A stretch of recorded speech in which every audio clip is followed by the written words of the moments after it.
வணக்கம். Big topic with Karthik Mayakumar. சொன்னபடியே தலைகீழாகத்தான் குதிப்பான் கோட்டை சாமின்ற மாதிரி டொனால்ட் ட்ரம்ப் என்ன விஷயத்த சொன்னாரோ செஞ்சுட்டாருங்க. ஒரு நாடு ரெண்டு நாடு இல்லை, இந்தியா உட்பட எல்லா நாடுகளுக்கும் சேர்த்து வரியை விதிச்சிருக்காப்புல. இதை பற்றி தான் முழுக்க பேச போகிற நிகழ்ச்சிக்குள்ள போகலாம்.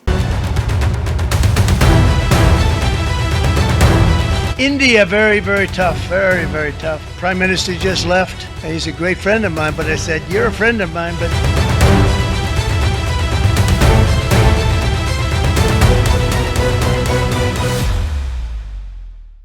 இப்போ ஸ்க்ரீனில் பார்க்குறீங்களா, இதுதான் ஹோட்டலில் கொடுக்குற மெனு கார்டுன்னு நினைக்காதீங்க. எந்தெந்த நாடுகளுக்கு எந்த அளவுக்கு அமெரிக்கா வரிகளை உயர்த்திருக்கு அந்த லிஸ்ட்டு தான் இங்கே பார்த்துட்ருக்கீங்க. நம்ம இந்தியா தெரிகிறதா? லிஸ்ட்டில் டாப் 6ல் நம்ம இந்தியா தான் 6th.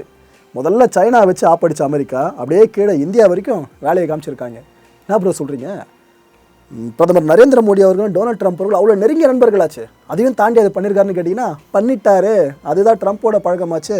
அதை திரும்ப ஒரு முறை ப்ரூவ் பண்ணியிருக்காரு. இப்படி லிஸ்ட்டு நீண்டு போய்கிட்டே இருக்குது. அந்த நாடுகள்லாம் உச்சக்கட்ட கொதிப்பில் இருக்குது. ஏன்னா இது ஒரு அறிவிக்கப்படாத வேர்ல்டு ட்ரேடு வார் தான், அதில் மாற்று கருத்தே இல்லை. ஜென்ரலான உலக போரை கேள்விப்பட்டிருப்பீங்களே, ஆனால் உலக போரோட ஒஸ்டான ஒரு போர் தான் இந்த வர்த்தக போர். அதை ஒரு வழியாக இந்த புண்ணியமாக ஆரம்பித்து விட்டாப்புலங்க. ட்ரம்ப்பு இப்போ இதை பண்ணுறாரு ஃபஸ்ட் டைம்லாம் நினைக்காதீங்க. ஆல்ரெடி ஒரு எப்போ பதவிக்கு வந்தாரோ அதுலேருந்து இதில் ரொம்ப தீவிரமாக இருந்தாப்புல. எனக்கு நீ ஒரு அடி அடிக்கிறியா, உங்களுக்கு திருப்பி நான் ஒரு அடி அடிப்பேன், 10 அடி அடிக்கிறியா திருப்பி 10 அடி அடிப்பேன். இந்த ஸ்டைலில் தான் ஒரு டேரிஃபை கொண்டு வரும்னு சொல்லிகிட்டே இருந்து கடந்த பிப்ரவரி 4 சைனா மேலே 10% டேரிஃபை புட் பண்ணாப்புல. அதாவது சைனாவிலேருந்து எந்த ஒரு பொருள் அமெரிக்காக்குள்ளே இறக்குமதி ஆகிறதா இருந்தாலும் அதுக்கு இந்த அளவு சொல்லிட்டு இந்த பர்சன்டேஜ். இதுக்கப்புறம் மார்ச் 4 கனடாவோட பொருட்கள் இருக்குல்ல, அது மேலே 25% டேரிஃபு, கூடவே மெக்சிகோவையும் அந்த ஒரு கேட்டகரி கீழே கொண்டு வந்துட்டாப்புல. மார்ச் 26 பார்த்தீங்கன்னா ஆட்டோ டேரிஃப்னு சொல்லிட்டு 25% ஆட்டோமொபைல் சார்ந்த எல்லா பொருட்களுக்கும் விதிச்சிட்டாப்புல. சரி, இதோடு நிறுத்துவார்னு பார்த்தா கரெக்டாக ஏப்ரல் 2 நான் ஒரு பெரிய அனௌன்ஸ்மெண்ட்டை விடுவேன்ப்பா. அப்போ பாருங்கள், உலகம் முழுக்க எங்களை பற்றி தான் பேசுவீங்கன்னு சொன்னாருங்க. ஆனால் அப்போ அவர் சொன்னது இப்போ தான் புரியுது. ஏன்னா எல்லா நாடுகளுக்கும் இப்போ டேரிஃபு இந்த ஏப்ரல் 2 இது நடந்திருக்கு. இந்த ரெசிப்ரோக்கல் டேரிஃப் இருக்குல்ல, ஆக்சுவலாக இது என்னென்னா, இப்போ நீ எனக்கு ₹1 வரி விதிச்சுன்னா நான் உனக்கு திரும்ப ₹1 வரி விதிப்பேன். ₹10 நான் உனக்கு ₹10 வரி விதிப்பேன். இது போல் நீ செய்கிறது ஏற்ற மாதிரி திருப்பி செய்கிறேன்றாங்களே, அதுதான் ரெசிப்ரோக்கல் டேரிஃப் அப்படின்னு சொல்லுவாங்க. அந்த ஒரு விஷயத்தை தான் டொனால்ட் ட்ரம்ப் இந்த ஏப்ரல் 2 கையில் எடுத்திருக்காப்புல. எல்லா கண்ட்ரீஸ்க்கும் அனௌன்ஸ் பண்ணியிருக்காரு. கரெக்டாக இந்த டேட்டில் தான் இதை பண்ணுவேன்னு சொன்னார். சொன்ன மாதிரியே பண்ணிட்டாரு. இந்தியா மட்டும் இல்லை, எல்லா நாடுகளும் இப்போ கொந்தளிப்பில் இருக்கிறதுக்கும் அந்த நாடுகளில் இருக்க ஊடகங்கள் தலைப்புச் செய்தியாக அதை பிரசரிக்கிறதுக்கு காரணம் இந்த மனுஷன் பண்ண வேலை தான்.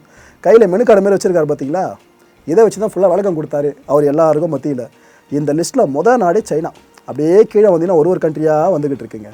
இது எல்லாத்தையும் அவர் டெலிவரி பண்ணி முடிச்சுட்டு மேக் அமெரிக்கா வெல்த்தி அகைன் அப்படின்னு சொல்லி முடிச்சாப்புல. என்ன ப்ரோ, அப்போ இதெல்லாம் பண்ணால் அமெரிக்கா பயங்கரமாக வெல்த்தி ஆகிடுமா? ஆல்ரெடி வெல்த்தியாக இருக்கான்னு கேட்டிங்கன்னா போதில்ல, அவங்களுக்கு இன்னும் அதிகமாக கொழிக்கணும்னு பார்க்குறாங்க. அதான் பொதுவாக 100 வருஷங்களுக்கு ஒரு முறை வல்லரசு மாறணும்னு ஒரு விஷயம் இருக்குல்ல, எழுதப்படாத விஷயமா. அது நடந்துடுமோன்ற பயத்தில் அமெரிக்கா இதெல்லாம் பண்ணுற மாதிரி இருக்குங்க. தொடர்ந்து தான் லீடிங்காக இருக்கணுன்றதில்ல அவங்க இன்னும் முனைப்பு காமிச்சிட்டு இருக்க மாதிரி இருக்குது. ஆனால் ஒரு போர்னு ஒன்று வெடிச்சா வல்லரசு மாறணும் இன்னொரு தேரி இருக்குது. அது எத்தனை பேருக்கு எப்போ புரியும்னு தெரியல. Canada, Australia, Britain, Switzerland, Ireland எல்லா நாடுகளும் அமெரிக்காவோட இந்த முடிவை கடுமையாக எதிர்த்துக்கிட்டு இருக்கு. இதுலேயே ஸ்பெசிஃபிக்காக ஐரோப்பா சரியான கடுப்பில் இருக்காங்க. ட்ரம்ப் வந்ததுலேருந்து அந்த ஐரோப்பாவுக்கு சரியான தலைவலி. இதில் இதை வேற பண்ணிட்டாரா, உச்சக்கடை கடுப்புங்க. அவங்க என்ன சொல்கிறாங்கன்னா, உலக வர்த்தக போருக்கு இது வழிவகுக்கும் பார்த்துக்குங்க, நீங்கள் இப்படி பண்ணுறது சரியே கிடையாதுன்னு ட்ரம்ப்புக்கு கண்டனங்களை பதிவு பண்ண ஆரம்பிச்சிட்டாங்க. அமெரிக்காவோட உற்ற நட்பு நாடுகளே இப்போ இந்த ஸ்டேட்மெண்ட் தான் வெளியிட்டுக்கிட்டு இருக்கு. ட்ரம்ப்போட நோக்கம் அதை பற்றி பார்க்குறப்ப அந்த கண்ட்ரியோட தலைவராக அவர் பண்ணுறது சரிதான் தோணும். ஆனால் உலகத்தில் ஒரே ஒரு நாடு மட்டும் கிடையாதுல்ல. ஸோ அந்த இடத்துல பாலிசியை ஒழுங்காக எல்லாருக்கும் மட்டும் தான் மாற்றி அமைக்கணும். ஆனால் இனிமேல் அவங்க இதை பண்ணுவாங்கன்னு தெரிலங்க. அமெரிக்காவோட ஜிடிபி இருக்குல்ல, இதை டிராஸ்டிக்காக இன்க்ரீஸ் பண்ணணும். மற்ற நாடுகள் அமெரிக்காவை சார்ந்து இருக்கின்றதை எல்லாம் உணரணுன்றதுக்காக தான் ட்ரம்ப் இந்த வேலையை பண்ணியிருக்காப்புல. ஆனால் இதுவே அமெரிக்காவுக்கு ஆப்பாகலாம். ட்ரம்ப் இந்த வேலையை பண்ணியிருக்காப்புல. எப்படி ப்ரோ, ஜிடிபி எப்படி அமெரிக்காவில் இன்க்ரீஸ் ஆகும் இதை பண்ணுறதுனாலும் கேட்டிங்கன்னா, இப்போது உங்களுக்கு நான் ஒரு பொருளை கொடுக்குறேன், அந்த பொருளுக்கு இவ்வளோ வரி நீங்கள் விதிக்கிறீங்க. ஆனால் நீங்கள் அந்த வரியை இன்னும் அதிகமாக விதிச்சிட்டிங்கன்னா நான் எப்படி அந்த பொருளை உங்களுக்கு திரும்ப தொடர்ந்து கொடுத்துக்கிட்டே இருப்பேன். நான் உடனே வேறு கஸ்டமரை பார்க்க ஆரம்பிச்சிடும். இட் மீன்ஸ் வேறு கண்ட்ரியை பார்க்க ஆரம்பிச்சிருவோம்ல. நான் இங்கேருந்து ஏற்றுமதி பண்ணி உள்ளுக்குள்ளே இறக்குமதி பண்ணுறதுக்கு இப்படி நான் முடிவு எடுத்துட்டுனா அந்த நாட்டுக்குள்ளே இருக்கிறவங்க அதிகமாக பொருட்களை உற்பத்தி பண்ண வேண்டியது இருக்குமா? அதை ஏற்றுமதி அதிகமாக பண்ணுற வாய்ப்பு கிடைக்குமா? உள்ள தொழில் மையம் பெருசாக மாறுமா? உள்ளே இருக்க மக்களுக்கு அதிகமாக வேலை வாய்ப்புகள் கிடைக்குமா? இதுதான் ட்ரம்ப்போட பிளானிங். அதை நோக்கி தான் போயிட்டுருக்காப்புல. ஆனால் இந்த ஒரு முடிவு இது அப்படியே நடக்க வைக்குமா கேட்டிங்கன்னா, இதை தியரியாக சொல்லல ஈஸியாக, ஆனால் ப்ராக்டிக்கலாக ரொம்ப ரொம்ப ரொம்ப ரொம்ப கஷ்டம். ட்ரம்ப்போட இந்த முடிவு அமெரிக்காவுக்கு பெரிய ஆப்படிக்கலாம், அதில் மாற்றுக்கிறதே கிடையாது. அது மட்டும் இல்லை, அமெரிக்க மக்கள் இருக்காங்களே, அவங்க வாங்குகிற பொருட்களோட விலை கண்டிப்பாக உச்சத்துக்கு போக பாருங்கள். ஆஃப்டர் ஆல் எக்குன்னு நாம் பார்த்துட்டு இருக்க அந்த உணவுப் பொருட்கள் இருக்குல்ல, ஏன்னா ப்ரைஸை வச்சு சொல்கிறேன் ஆஃப்டர் ஆல்னு, மற்ற அந்த இறைச்சி மீனில் அதிகமாக இருக்கிறதுனால அந்த எக்கோட ப்ரைஸில் ஆஃப்டர் ஆல்னு சொல்கிறேன். ஆனால் இதோட விலை அமெரிக்காவில் வரலாறு காணாத உச்சத்துக்கு போச்சு. ஏதோ பறவை காய்ச்சல்னு நிறைய கோழிகளில் இறந்து போகவே, இது பார்த்தாலும் இறக்குமதி பொருள் 1000 தடைகள் வர விதிக்கவே அந்த கமாடிட்டி விலை மேலே போச்சு. இதே போல் ஒவ்வொரு பொருட்கள் விலையும் அமெரிக்காவில் மேலே போச்சுன்னா எல்லாருக்கும் ட்ரம்ப் காசு கொடுத்து வாங்கி கொடுக்க மாட்டார். அங்கே இருக்க மக்கள் தான் காசு போட்டு வாங்கணும். என்ன பண்ண போகிறாங்களோ தெரியல. இந்த கோல்ட்மேன் சாட்சஸ் இருக்குல்ல, இவங்க என்ன சொல்லியிருக்காங்க, இந்த யூஎஸ் ரெசஷன் இருக்குது பாருங்கள், அது ஏற்பட கிட்டத்தட்ட 35% வாய்ப்பு இருக்கிறதா இப்போ அவங்க இன்க்ரீஸ் பண்ணியிருக்காங்க அந்த நம்பர்ஸை. இதுக்கு முன்னாடி இவ்வளோ கிடையாதுங்க. ஆனால் ட்ரம்ப் இந்த டேரிஃப் அனௌன்ஸ் பண்ணார்ல, உடனடியாக அவங்களுக்கும் அவங்களோட கணிப்பை வெளியிட்டாங்க, 35% வாய்ப்பு இருக்குன்னு சொல்லிட்டு. ட்ரம்ப்பால் நம்ம இந்தியாவுக்கு எதனா பாதிப்பு இருக்கா ப்ரோன்னு கேட்டிங்கன்னா கட்டாயமாக இருக்குது. நான் ப்ரோ இப்படி சொல்கிறீங்கன்னு கேட்டிங்கன்னா உண்மை ஒன்று தானே இருக்க முடியும். அதை இப்போ எக்ஸ்பிளைன் பண்ணுறேன். போன வருஷம் ஸ்டாட்ஸ் எடுத்துக்கிட்டிங்கன்னா இந்தியா அண்ட் அமெரிக்காவுக்கு இடையில் ட்ரேடு நடந்ததோட வேல்யூ மட்டும் இந்திய ரூபாய் மதிப்பில் 11 லட்சம் கோடி ரூபாய். இதில் நாம் இங்கேருந்து அமெரிக்காவுக்கு ஏற்றுமதி பண்ணியிருப்போல, அதோட வேர்த்து பார்த்தீங்கன்னா 7.4 லட்சம் கோடி ரூபாய். அமெரிக்காவிலேருந்து நாம் இங்கே இறக்குமதி பண்ணியிருப்போல, அதோட ட்ரேட் வேல்யூ பார்த்தீங்கன்னா 3.6 லட்சம் கோடி ரூபாய். ஸோ ரெண்டும் சேர்த்து தான் 11 லட்சம் கோடி ரூபாய். ஸோ இது வரைக்கும் நாம் பெனிஃபிட் அடைஞ்சிட்டு இருந்திருக்கோம் இந்த அமெரிக்காவோட ட்ரேடில். ஆனால் இனிமேல் அடையுமான்னு கேட்டிங்கன்னா ரொம்ப கஷ்டம். எதுக்காக கஷ்டம்னு சொல்கிறேன்னா, அமெரிக்கா டேரிஃப் எந்த அளவுக்கு இன்க்ரீஸ் பண்ணிட்டாங்கன்னா நாம் தொடர்ந்து பொருட்களை அமெரிக்கா ஏற்றுமதி பண்ண விரும்புவோமா என்ன? கிடையாதுல்ல. வேறு ஒரு கண்ட்ரியை பார்க்க ஆரம்பிச்சிருவோல ஏற்றுமதி பண்ணுறதுக்கு. இதுதான் இதுக்கப்புறம் நடக்க போகுது. ப்ரோ இது நல்லா தானே இருக்குது. அப்போ நம்ம இன்னொருத்தரை பார்த்துட்டு போயிட்டே இருக்கலாமே கேட்டிங்கன்னா, அங்கே இருக்க மார்க்கெட் வேறு, அமெரிக்காவில் இருக்க மார்க்கெட் வேறு, அவங்க ப்ரொவைட் பண்ணுற ப்ரைஸிங் வேறு, மற்ற நாடுகள் ப்ரொவைட் பண்ணுற ப்ரைஸிங் வேறு. எப்படி பார்த்தாலும் ஒரு பணக்கார நாடு அமெரிக்கா தான். அங்கே பிஸ்னஸ் பண்ணால் மட்டும் தான் நம்மளுக்கு பெருசாக பெனிஃபிட் கிடைக்கும். இதில் இன்னொரு பெரிய ஆப்பு நம்மளுக்கு என்ன தெரியுமா, அமெரிக்கா இது போல் டேரிஃபை பயங்கரமாக இன்க்ரீஸ் பண்ணிட்டாங்களா. இப்போ நிறைய எம்என்சி கம்பெனிஸ்லாம் இந்தியாவில் இருக்காங்க, நிறைய ஃபேக்ட்ரிஸும் இருக்குது. இப்போ இந்தியாவிலேருந்து தான் பொருட்கள் அமெரிக்காவுக்கு போகுதுன்னு வச்சுக்கோங்க. அதாவது அமெரிக்க கம்பெனி இந்தியாவிலேருந்து இவங்க தயாரிக்கிற பொருள் இந்தியாவிலேருந்து அமெரிக்காவுக்கு போகிறதா இருந்தாலும் இப்போ அதுக்கும் நம்ம தான் டேக்ஸ் கட்டணும். அந்தளவு டேக்ஸை நம்ம கட்டணும். இங்கே இருந்த அந்த குறிப்பிட்ட கம்பெனி நம்மகிட்ட கொடுக்க வேண்டியதாக இருக்கும். ஸோ அப்போ அந்த கம்பெனி என்ன யோசிக்கும், ஆஹா இந்தியாவிலேருந்து வேலைக்காவது போல இருக்குது, இவ்வளோ தூரம் டேரிஃப் இன்க்ரீஸ் பண்ணி வச்சுருக்காரு ட்ரம்ப் வேறு, நாம் எதுக்காக டேரிஃப் கம்மியான நாட்டுக்கு போகக்கூடாதுன்னு இங்கேருந்து பிஸ்னஸே காலி பண்ணுவாங்க. இப்படி ஒரு கம்பெனியாக இந்தியாவிலேருந்து காலி பண்ணிட்டு போனால் என்னங்க ஆகும்? இப்போ புரியுதா ரிஸ்க் எங்கே வந்து இருக்குதுன்னு. இந்த இந்தியா அமெரிக்காவுக்கு எக்ஸ்போர்ட் பண்ணுற விஷயம் இருக்குல்ல, இதில் ஆக்சுவலாக ட்ரம்ப்போட டேரிஃப்னால் நேரடியாக பாதிக்கப்படக்கூடிய டாப் 4 செக்டார்ஸ்னு எடுத்துக்கிட்டால், 1 electronics, 2 automobiles, 3 gems and jewellery, 4 farm goods. இதில் போன வருஷம் நிலவரப்படி எடுத்துக்கிட்டிங்கன்னா நாம் அமெரிக்காவுக்கு கிட்டத்தட்ட 94,240 கோடி ரூபாய் வரைக்கும் வேர்த் உள்ள இந்த எலக்ட்ரானிக் குட்ஸை எக்ஸ்போர்ட் பண்ணியிருக்கோம். ஸோ ட்ரேட் வேல்யூ இது ஒரு செக்டரில் மட்டும் எவ்வளோ இருக்குது பார்த்தீங்கன்னா, இது அடி வாங்கும். ஆட்டோமொபைல்ஸு 18,847 கோடி ரூபாய் அளவுக்கு பொருட்களை நாம் ஏற்றுமதி பண்ணியிருக்கோம், அது இதுக்கப்புறம் அடி வாங்கும். அப்புறம் ஜெம்ஸ் அண்ட் ஜுவல்லரிஸு, இதோட வேர்த் என்ன தெரியுமா, 84,813 கோடி ரூபாய் அளவுக்கு நாம் அமெரிக்காவுக்கு ஏற்றுமதி பண்ணியிருக்கோம், இதுக்கப்புறம் அதுவும் அடி வாங்கும். இந்த செக்டார்ஸ் அடி வாங்குறப்ப கூடுதல் இணைப்பாக ஃபார்ம் குட்ஸ் இருக்குது பாருங்கள், நம்ம விவசாயம் சார்ந்த நிறைய பொருட்களை கொடுக்குறோம்ல அமெரிக்காவுக்கு ஏற்றுமதி பண்ணி, அதெல்லாம் சேர்த்து அடி வாங்கும். இவ்வளோ செக்டார்ஸ் இதுக்கப்புறம் இந்தியாவில் தழைத்தோங்கிறது ரொம்ப பெரிய கஷ்டமான விஷயமா மாறும். எப்போ ஏற்பட்ட ஹேப்பனிங் இப்போ நம்மளை சுற்றி சைலண்ட்டாக நடந்துட்டு இருக்கு பார்த்தீங்களா. இதில் ஃபார்மாசூட்டிக்கல்ஸ் இருக்குல்ல, இந்த செக்டார் மட்டும் தப்பிச்சிருவோங்க. ஏன்னா மருந்துன்றது கண்டிப்பாக எல்லா நாடுகளுக்கும் தேவை. அதுவும் உலகத்திலேயே ஃபார்மாசூட்டிக்கலில் கோலோச்சிற நாடுகளில் இந்தியா ரொம்ப முக்கியமான இடத்துல இருக்குது. அமெரிக்கா இதில் மட்டும் கொஞ்சம் பரிவு காமிச்சிருக்க மாதிரி இருக்குது. ஸோ 2024 எடுத்துக்கிட்டிங்கன்னா இந்தியா அமெரிக்காவுக்கு எக்ஸ்போர்ட் பண்ண ஃபார்மாசூட்டிக்கல் ப்ராடக்ட்ஸ் இருக்குல்ல, அதோட வேர்த்து 74,532 கோடி ரூபாய். இதுக்கப்புறம் இப்படியே மெயின்டைன் ஆகலாம், இல்லைனா அதிகரிக்கலாம். ஆனால் இதில் டேரிஃபில் அதிகமாக அவங்க போட்டு சொந்த செலவில் அமெரிக்கா சூனிய வைக்க வாய்ப்பே இல்லை. ஸோ இதில் மட்டும் நாம் கொஞ்சம் ஷைன் பண்ணலாம். இவ்வளோ தூரம் ட்ரம்ப் சொன்னதை பற்றிலாம் நான் சொல்லிட்டேன், என்னென்ன விளைவுகள் வரமோ ஃபுல்லாக பேசிட்டோம். இப்போ ட்ரம்ப் பேசுறது நீங்கள் ஃபுல்லாக கேட்டாகனால அதை முதல்ல தமிழாக்கம் பண்ணிடுறேன், அதுக்கப்புறம் நீங்கள் ஆங்கிலத்தில் கேளுங்க. இது எல்லா அமெரிக்கர்களுக்கும் ரொம்ப முக்கியமான நாள்னு சொல்லி தான் உரைய ஆரம்பித்தாப்லையே. அமெரிக்கர்கள் ரொம்ப கனிவானவங்களாம் தலைவர் சொல்கிறாப்புல. ஆனால் உலகம் எங்ககிட்ட அப்படி கனிவாக நடந்துக்கிறது கிடையாது. நீங்கள் எங்ககிட்ட அப்படி நடந்துக்கிட்டால் நானும் உங்கள்கிட்ட நடந்துப்போம். நீங்கள் வசூலிக்கிற வரிகளில் பாதியாச்சும் நாங்கள் உங்கள்கிட்ட வசூலிச்சா தானே கரெக்டாக இருக்கும். அதனால தான் நான் இந்த எல்லா வரிகளையும் இன்க்ரீஸ் பண்ணியிருக்கேன் அப்படின்னு காரணத்தை சொல்லிட்டாப்புல. அதுக்கப்புறம் எல்லா நாட்டு தலைவர்களும் இதை புரிஞ்சிப்பாங்கன்னு நம்புகிறேன். என் இடத்துலேருந்து யாரும் யோசிச்சு பாருங்களேன், என் நாட்டை காப்பாற்றணும், இதெல்லாம் படிதானே ஆகணும், நான் பண்ணுறேன். இதில் இந்தியா ரொம்ப கஷ்டங்க சே அப்படின்ற மாதிரி ஃபீல் பண்ணுறாப்புல. அந்த இடத்துல பேசும்போது மோடி அவர்கள் எனக்கு நல்ல நண்பர் தான், நான் இல்லைன்னு சொல்லலை. ஆனால் அவர் நம்மளை ஒழுங்காக நடத்தலை அப்படின்றாருங்க. அவர் இந்த சென்ஸ் தனி மனிதன் கிடையாது, இந்தியாவை கை காட்டுறதா அர்த்தம். அவங்க நம்மளை ஒழுங்காக நடத்தலைன்னு சொல்லிட்டு எதுலையா இந்த வரி விதிக்கிறோம்ல அது ரொம்ப அதிகமாக விதிச்சுக்கிட்டு இருக்கோமா, அதை தான் இப்படி சொல்கிறாப்புல. ஸோ அவங்க எப்படி விதித்தாங்க, நாம் பதிலுக்கு விதிக்காமல் இருந்தால் சரியாக இருக்குமா? இந்தியா நம்மளுக்கு 52% வரி விதிக்குது. அட்லீஸ்ட் நம்ம பாதியாச்சும் அவனை திருப்பி விதிக்கணும்ல. அதனால தான் 26% நான் இந்தியாவுக்கு வரியாக விதிக்கிறேன்னு அங்கே வந்து முடிக்கிறாப்புல கன்க்ளூஷனு. இனிமே இதுதான் இந்தியாவுக்கான வரின்னு திட்டவட்டமாக சொல்லிட்டாருங்க. அவர் பேசுனதில் இப்போ முழுமையாக கேளுங்களேன். Not a full reciprocal. I could have done that, yes, but it would have been tough for a lot of countries. We didn't want to do that. I'd like to see the chart if you have it. Could you bring it up, Howard? This is our great Secretary of Commerce, Howard Lutnick. Thanks, Howard.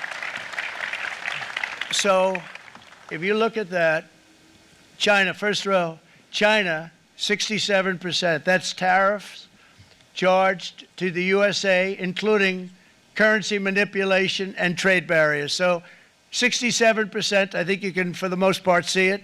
Those with good eyes, with bad eyes. We didn't want to bring, it's very windy out here. We didn't want to bring out the big charts because it had no chance of standing. Fortunately, we came armed with a little smaller chart. So 67%, so we're going to be charging a discounted reciprocal tariff of 34%. I think, in other words, they charge us, we charge them less. So how can anybody be upset? They will be, because we never charge anybody anything. But now we're going to charge. European Union, they're very tough, very, very tough traders. You know, you think of European Union, very friendly. They rip us off. It's so sad to see. It's so pathetic. 39%. We're going to charge them 20%, so we're charging them essentially half. Vietnam, great negotiators, great people. They like me, I like them. The problem is they charge us 90%. We're going to charge them 46% tariff. Taiwan, where they took all of our computer chips and semiconductors. We used to be the king, right? We were everything. We had all of it. Now we have almost none of it, except the biggest company is coming in. We're going to end up with almost 40%. Lee Zeldin's working to get their approvals. And it's an amazing company. Mr. Wei, of one of the great companies of the world, actually. They're coming in from Taiwan, and they're going to build one of the biggest plants in the world, maybe the biggest for that. But 64%, we're going to charge them 32%. Japan, very, very tough. Great people. And again, I don't blame the people for doing it. I think they're very smart in doing it. I blame the people that sat right in that Oval Office, right over there, right behind the Resolute desk or whichever desk they chose. Japan, 46%. They would charge us 46%, and much higher for certain items like cars, you know, little items like cars. 46%, we're charging them 24%. India, very, very tough, very, very tough. The Prime Minister just left. He's a great friend of mine, but I said, you're a friend of mine, but you're not treating us right. They charge us 52%. You have to understand, we charge them almost nothing for years and years and decades. And it was only 7 years ago when I came in, we started with China and charged them. We took in hundreds of billions of dollars from China in tariffs. And they understood, honestly. President Xi understood. He said, look, I understand. And the other countries, and they all understand. We're going to have to go through a little tough love, maybe, but they all understand. They're ripping us off, and they understood it. Prime Minister of Japan, Shinzo Abe. He was a fantastic man. He was unfortunately taken from us, assassination. But I went to him and I said, Shinzo, we have to do something. A trade is not fair. He said, I know that. And he was a great gentleman. He was a fantastic man, but he understood immediately what I was talking about. I said, Shinzo, we have to do something. He said, I know that. And we worked out a deal, and it would have been a much better deal, but frankly, there were many years left on the deal that was made previous to my getting there, but it was something. If you look at Switzerland, 61% to 31%. Indonesia, Malaysia, Cambodia. Oh, look at Cambodia, 97%. We're going to bring it down to 49. They made a fortune with the United States of America. United Kingdom, 10%, and we'll go 10%. So we'll do the same thing. South Africa, 60%, 30%, and they've got some bad things going on in South Africa. You know, we're paying them billions of dollars, and we cut the funding because a lot of bad things are happening in South Africa. The fake news ought to be looking at it. They don't want to report it. Brazil, 10%, 10%. Bangladesh is 74%. So you see what's going on. Pakistan, 58%. Sri Lanka, 88%. So what we're doing is we're taking not the full, we could take the full 88%. Thanks a lot, Aaron. He's doing a very good job. How's he doing, all right? I think you better take it with you. It's not going to last very long. He's going to put it, it's going to follow you down with the wind. I brought a hat just in case it got too windy, but here, would anybody like a hat? I'm not giving it to a cabinet. I'm giving it to the auto workers. Come here.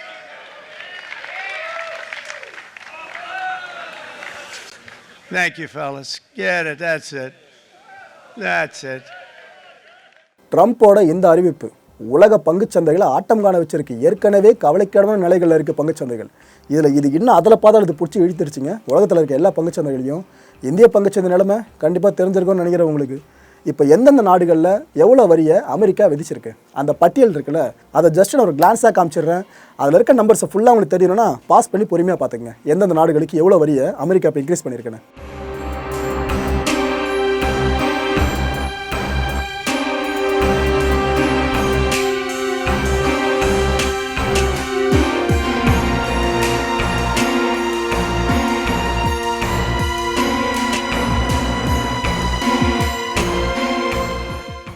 மக்களை இந்த கான்டென்ட்டை பொறுத்தவரை நாமெல்லாம் சிந்திக்க வேண்டியது ஒரே ஒரு விஷயம்தான்.